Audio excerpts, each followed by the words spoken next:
Welcome, Trinidad and Tobago, to a News 4 report, a product of the Government Information Services Limited and the Ministry of Communications. I'm Joseph Lopez. Let's take a look at the headlines.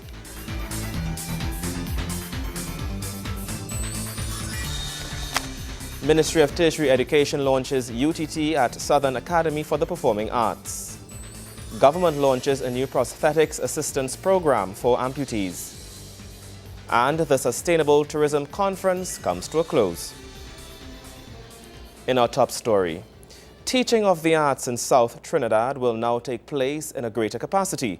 This from Tertiary Education and Skills Training Minister Fazal Karim, who was speaking at the opening of the Pan and Ramlila Institute at the Napa in San Fernando, where a UTT campus was also launched.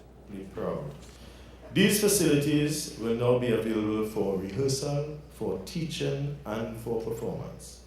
In fact, one of the things that is lamented in South Trinidad is that there is no place for teaching of the arts, albeit while we have the Arts Council and we have the OWTU Building and Palms Club, which assists tremendously, and also we have rehearsals that take place at Naparima College and Naparima Girls High School and Presentation College, the auditorium.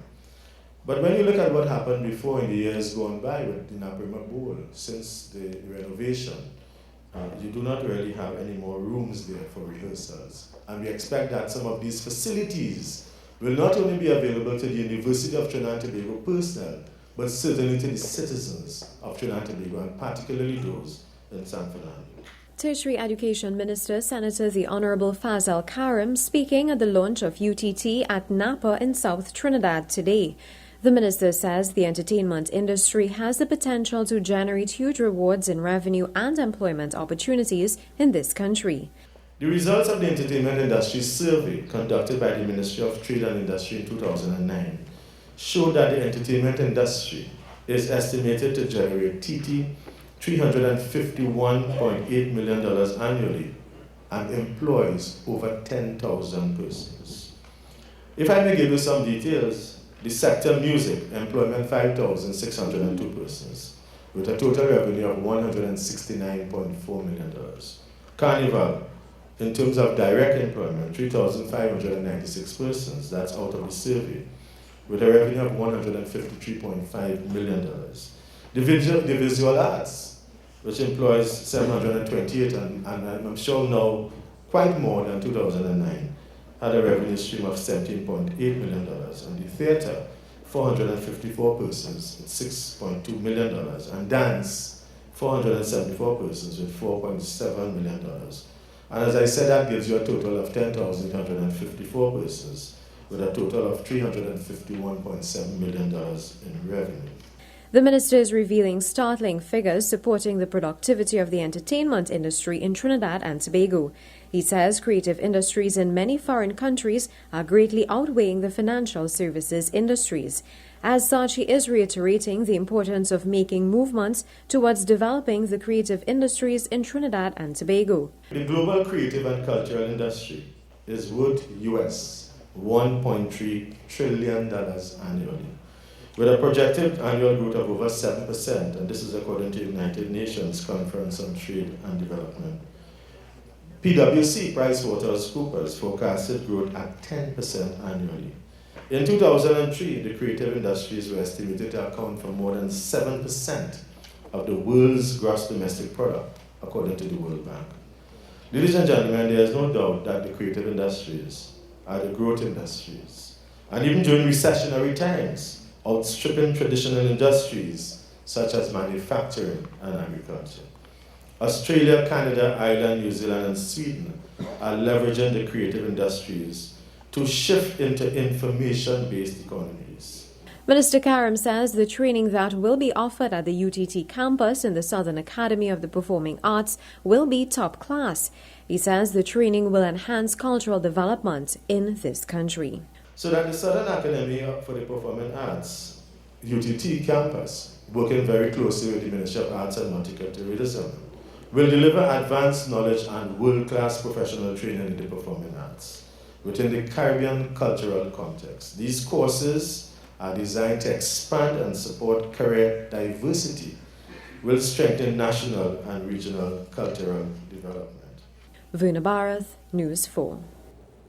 The Ministry of the People and Social Development, through the approval of a cabinet note, will provide prosthetics to amputees through a new prosthetic assistance program. A decision has been taken by the Cabinet to introduce a prosthetic assistance program to aid citizens who need artificial limbs. This was revealed by Minister of the People and Social Development, Dr. the Honorable Glenn Ramadar Singh, who explained that the program would fall under the Urgent Temporary Assistance administered by his ministry. The Honorable Minister says research shows that amputees benefit physically and psychologically with the use of prosthetic limbs. For a person who lost a leg, the choice is either a wheelchair or a prosthetic. Through a wheelchair, they are allowed some mobility. Not all areas are accessible by the wheelchair, however. A prosthetic leg allows for accessibility and greater independence. People can experience a greater positive outlook on life. According to the Amputee Coalition of America, amputees feel less discomfort with their condition when wearing prosthetic legs because they are able to bend and blend in better with the crowd. According to data from the Ministry of Health, approximately 400 amputations are done each year in Trinidad and Tobago.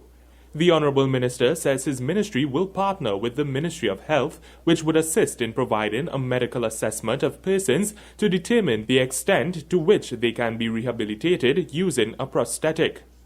He says patients who are found to be in dire need of such services would gain access to the Ministry of Health's medical fund.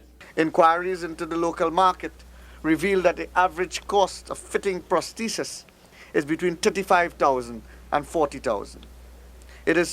It was agreed that a one-off grant be introduced under the Urgent Temporary Assistance and administered under the health pillar of the Rise Up initiative under the TT Card program. It is estimated that about 300 persons can be rehabilitated and reintegrated. Accordingly, this service will cater for 300 persons per annum at an estimated expenditure of $12 million. Under this program, the minister says Cabinet has approved funding not exceeding $40,000 per patient. However, more serious cases can be facilitated through a special recommendation. That the Minister of the People and Social Development, on the recommendation of the Director of the Targeted Conditional Cash Transfer Program, can approve grants for prosthesis in excess of $40,000, but no more than $100,000 per person in exceptional circumstances. Nikolai Edwards, News 4. After the break, local government consultations reach Princestown. Stay with us.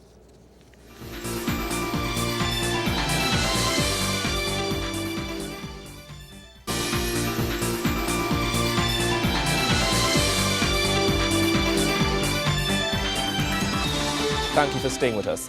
Local government reform consultations have been producing several positive results as the government continues to give citizens a say in the affairs of the country and its governance. The Ministry of Local Government's public consultation on local government reform has been progressing well. This was indicated by Minister of Local Government Dr. the Honorable Surajratan Rambachan, who explained that the consultations would be completed by the first week of May and persons would soon see results. Having completed the consultations, what we will then do is to take the views of the public and produce a white paper, circulated for comments, and then those comments will be integrated into a green paper which will be taken to Cabinet, where it will be approved as a policy document, and of course from there on it goes to the Legislative Review Committee and again back to the Cabinet, and then will be taken to the Parliament. It is our intention to complete this within the next 3 months, and we are working very hard, and we feel we can achieve this objective because a lot of the work has been done, and a lot of the comments that have been made are consistent with what is in the document. The Honourable Minister revealed that several new ideas were raised and he listed a number of the common suggestions. Firstly, people want to see a more sustained local government system. And one of the areas they are talking about is constitutional protection. Local government is not, at this point in time, protected in the Constitution so that a political party in power can go to the Parliament by a simple vote. You know, close down local government altogether. One of the things we have established in the consultations thus far is that people want local government. They want to have a say in decision making. Secondly, the discussion has also brought up the idea of whether 3 years is a sufficient term for a regional cooperation, because it is felt that it's a very short time in which to make your plans and also implement those plans. And people have been arguing that they see very good plans by one administration in local government, and then another administration takes over, and those plans are not necessarily carried through. So that's another area of sustainability that was discussed, and people are suggesting 4 years as the length of time for the life of a local government council. Side by side with that is the whole issue of the kind of stipends that local government councils receive, but more importantly, whether they should be full-time members of the council or whether they should continue to be part-time members of the council. Another area of discussion that came up in the consultations, or is coming up, is the right of recall. Should constituents or burgesses have the right to recall councillors? And if so, what is the formula for recall? So first question is, should it happen at all? And if so, what is the formula? Minister Rambajan says persons are being bold yet respectful in their comments, which to him is an indication of a greater interest in the quality of representation in their particular communities. He then relayed what the public's view is regarding human resources in local government. Human resource capacity in the corporations, that's something that's being discussed. Do the corporations have the quality of human resource, people with the training that can do the job that they have to do as local government councillors? And I think that's an important discussion, because there are 2 kinds of human resource capacity we're talking about. One, it is the councillors, and secondly, it's the quality of the people who work in local government corporations. And therefore that raises the question of whether we need to do more training and development of people. And this also raises another question: are we attracting the right quality people with the right training? So it means to say you're not going to attract people into local government unless you pay them well. The Honourable Minister says Cabinet has given approval for the paving of 797 local roads, which estimates to 200 kilometres across every electoral district. He says the work is currently being tendered and will start between the last week of April and the first week of May. Nikolai Edwards, News 4. It was a cultural extravaganza that came alive at the waterfront in Port of Spain as the 14th Sustainable Tourism Conference came to an end. This conference brought together the region's leading tourism officials and key stakeholders, as well as international experts, in an environment which facilitates the sharing of experiences, discussions of key issues affecting tourism, and generation of new ideas. Chairman of the Caribbean Tourism Organization, Ms. Beverly Nicholson, praised the organizers for staging an event of this magnitude.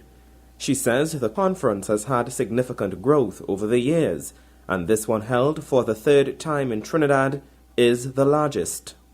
I think it speaks well, not just to the efforts of our incredible team at the Caribbean Tourism Organization, who we greatly appreciate, but also to the government and Ministry of Trinidad and Tobago and the incredible organization of this event that you've put on for us this week. Delivering remarks, Minister of Tourism Stephen Cadiz underscored the importance of tourism in the Caribbean. We meet for all kinds of things. We discuss all kinds of other issues. Where is the issue of tourism? Why is that not foremost on the agenda of any leadership meeting? It's always about other things that we discuss, okay? Whether it's security and it's health and I don't know, a whole host of other issues. And sometimes tourism, if it's there, is way down the line on the agenda. And I think it is ample time that Caribbean leaders, whether you are within CARICOM or out of CARICOM, from the time you are within the island chain, that there must be a forum, and a forum for tourism, and tourism alone. He adds that Caribbean tourism needs constant monitoring to ensure its sustainable growth. Caribbean tourism is an old, established tourism, and maybe it has gotten old, and therefore we need to be able to constantly be monitoring ourselves to become the premier warm weather destination for the world. This year's theme came under the banner, Keeping the Right Balance, Enhancing Destination Sustainability Through Products, Partnership and Profitability. The conference program featured focused panel discussions, special presentations and interactive workshops to create opportunities for delegates to interact with leading local, regional and international experts and tourism practitioners. It also included a full day of exhilarating study tours that revealed the destiny of Trinidad and Tobago and the various sustainability models being employed. Sport is up next. Stay with us.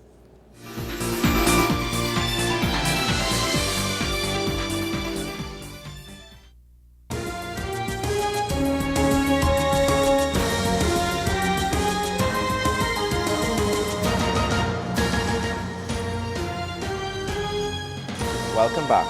A crucial component for Trinidad and Tobago's advancement in world sport has been put in place with the passing of the Anti-Doping in Sport Bill 2013.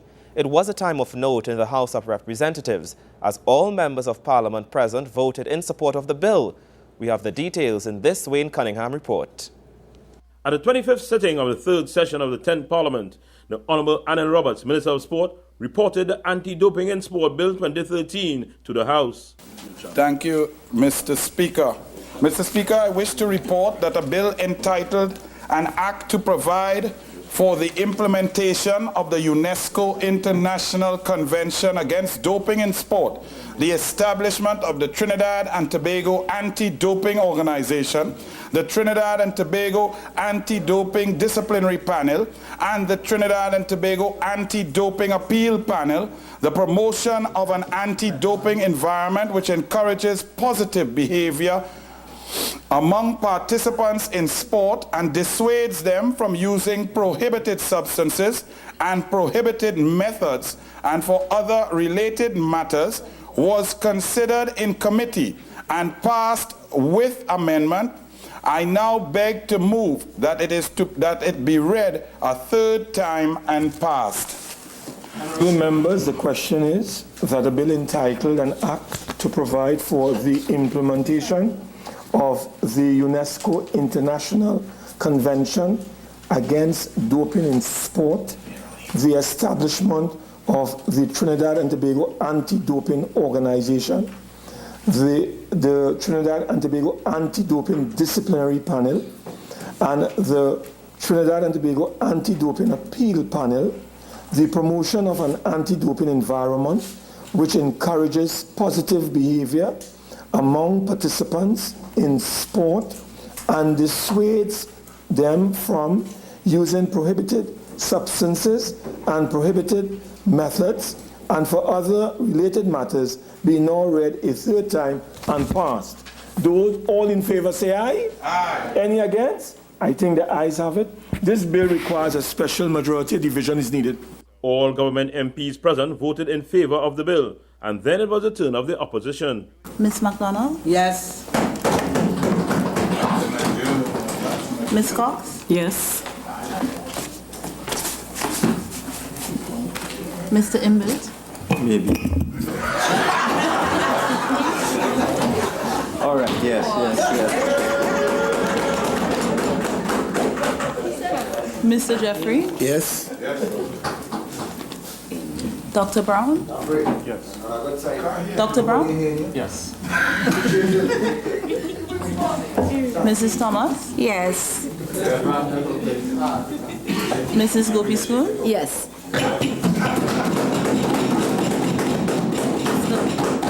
Mr. Volney? Yes. The Honourable Wade Marks, Speaker of the House of Representatives, then gave the result of the historic vote. Honourable members, with a division of 34 members voting for, no members voting against, no abstentions, the motion for the third reading of the Anti-Doping Bill 2013 is unanimously approved. Wayne Cunningham, News 4 Sports. When we return, much more news on 4. Stay with us.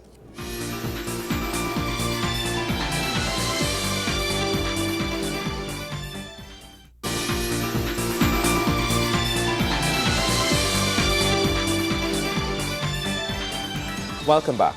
The Ministry of Labour and Small and Micro Enterprise Development, together with the National Entrepreneurship Development Company Limited, NEDCO, has developed the IBIS program. It's the aim of the government to provide a unique mix of business development processes tied in with training as well as financing to position citizens on the path to self-sustainability, while at the same time growing communities and the wider economy. While the IBIS program targets poverty eradication by encouraging the establishment of competitive and innovative micro and small enterprises, one of its aims is the provision of new avenues of employment for youth. Launching the 10 Seedling Center located in the Penal District, Prime Minister Kamla Persad-Visesa says the program offers opportunities to youth by providing training to empower them. We are losing too many of our citizens, particularly our young people, our young sons and daughters, to the scourge of crime, both as victims and also some of them as perpetrators.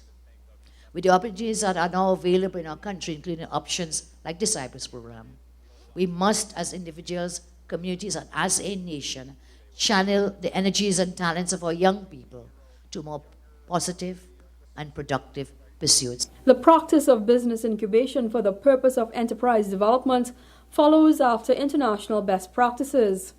Up to 5,000 to 50,000 in seed capital is provided.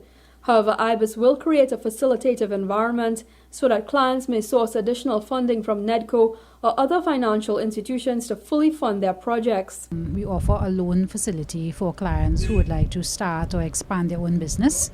And because we are a one-stop shop, we also provide training and business advisory services. This came about of a policy of the government because best practice research has shown that entrepreneurs by themselves cannot be successful with just a loan. They need these other business support services.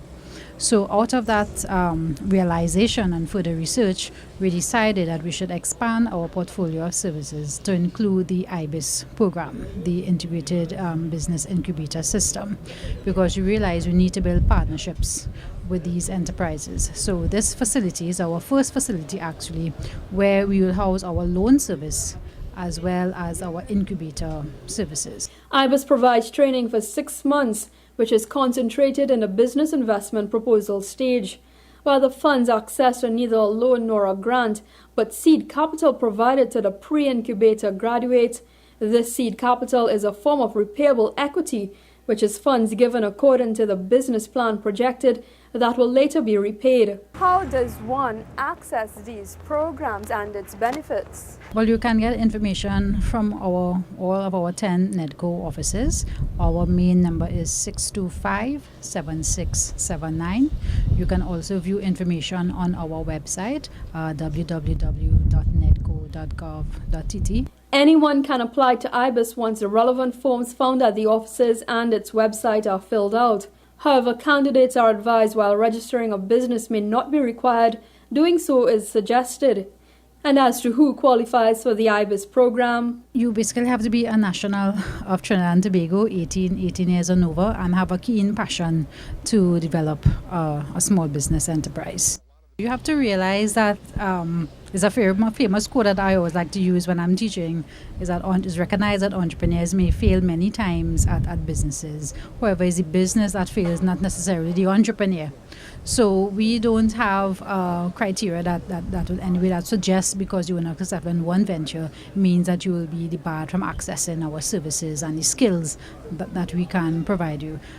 This facility is open to all nationals, and there is an assessment process because we would have a pre-incubation service whereby we train you in the skills to become entrepreneurs. We do an entrepreneurship orientation session.